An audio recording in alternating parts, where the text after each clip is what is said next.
আমরা শায়েকের কাছে জানতে চাই, কোনো দাবি আদায়ের লক্ষ্যে আমরণ অনশন করা জায়েজ আছে কিনা। তার জন্য আমরণ অনশন কর্মসূচি পালন জায়েজ আছে কি?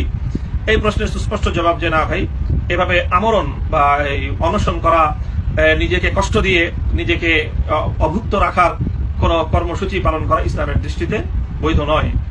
এমন কোন কর্মসূচি পালন করা যাবে না যার কারণে শরীরের ক্ষতি হয়, ইবাদতে বিঘ্ন ঘটে অথবা নিজের জীবন বিপন্ন হওয়ার আশঙ্কা রয়েছে। আল্লাহ পাক রব্বুল আলামিন কোরআনে পাকের মধ্যে স্পষ্টভাবে নিষেধ করেছেন, লা তুলকু বিআইদিকুম ইলা তাহলুকা, তোমরা স্বেচ্ছায় নিজেদেরকে ধ্বংসের মুখে ঠেলে দিও না।